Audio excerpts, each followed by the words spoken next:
comes from test taking, and theory bears no fruit. Test taking and theory.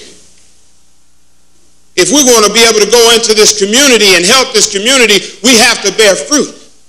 We have to be willing to scratch the surface.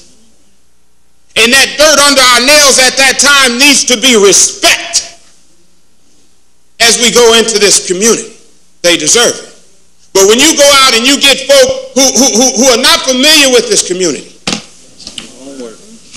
and you bring them in and you train them, but you don't make them culturally sensitive, and you don't put them in a position to where they have to understand the lifestyles of the individuals that you're about to police, a great disservice is being done to this community. Dr. King once said that we must learn to live together as friends, or we will perish as fools.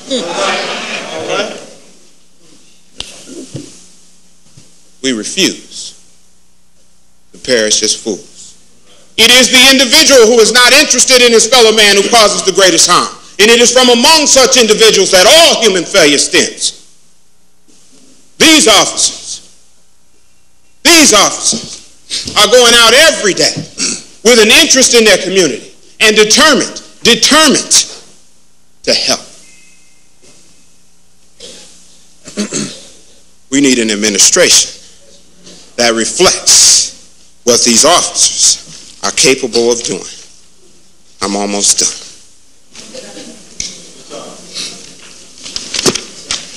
A little while ago, an officer mentioned a situation that occurred at the Flint Police Department with another police officer.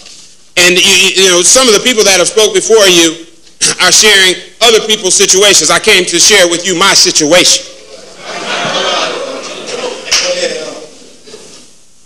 I've been with the Flint Police Department now for almost 18 years. I started in the patrol division. I worked in the patrol division for several years. While working in the patrol division, I had many opportunities. I'm very thankful for those opportunities that I had. One of the opportunities that I had in the many years that I worked in the patrol division was I was given the assignment to help restructure the field training officers program. Along with two other colleagues, we did that. We restructured the field training officers program.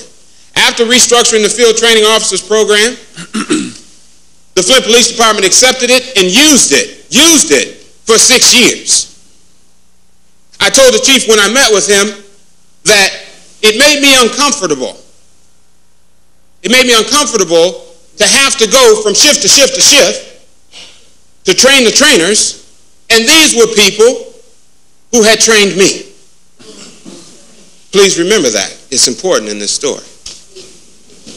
I left the patrol division and I went to community policing under the direction of Sergeant Brenda Peerford. I worked in community policing. I was one of the first 5 officers in that division.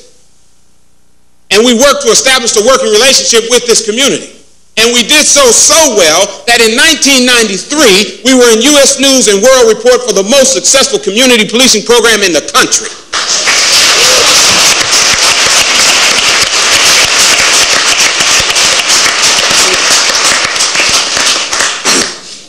We went to Saginaw, Lansing, and Pontiac, and we trained these other officers.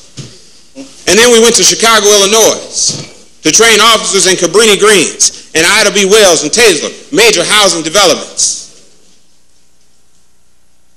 And we taught officers from Kentucky and other areas how to implement community policing. And then shortly after that, Dr. Robert Trejanowicz, the founding father of community policing at Michigan State, professor, asked Sergeant Purefoy if she would send me to Lansing because they were using my quarterly reports to substantiate how you keep a community policing program. So I went and I met Dr. Robert Trejanowicz. This is important as well. And then he asked me if I would come and speak to his senior class of criminal justice students. And I was honored to do so. So for 2 years, I went to Michigan State to speak to the senior class of criminal justice students in reference to the implementation of community policing in Flint, Michigan. Again, I was honored. I left the community policing program and I went to the juvenile bureau. And while in the juvenile bureau, we fought and we worked hard with children. And then we came upon a situation where the program was coming to an end. And I got calls from the administration over there at the time, Dr. Child, Rudy Collins. And they were sharing with us the importance of eliminating the program. And they said to us, you guys are a $450,000 line item for us. And we can no longer afford to do it. So then there was a budget meeting that they invited us to. And they told us, you know, when you come to this meeting, you better be ready to fight for your money. We've already sent people to Grand Rapids, and we've got people in other places that are looking to find a resource to replace it. So we went there, but not without preparing. I interviewed every officer in the division, and I wrote on Friday, and I took a break, and then I wrote on Saturday, and then I took a break, and I wrote on Sunday. And my daughter came to me at the table and said, Daddy, why are you still writing? We took that argument to the Board of Education in a full house, standing room only, arguing in their house for $500,000. I sat at that table alone with my colleagues in support. When I finished and I spoke for 14 minutes continuously, that place rose. It erupted in support for what we do and what we have done in those schools. And Dr. Child came to me after that and he said, Officer Williams, you guys are going to get the money. Rudy Collins called me the next day and he said, Officer Williams, Larry Watkins, you guys have got your money.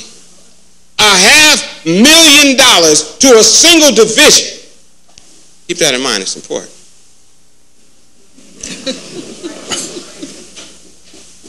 On March 14th,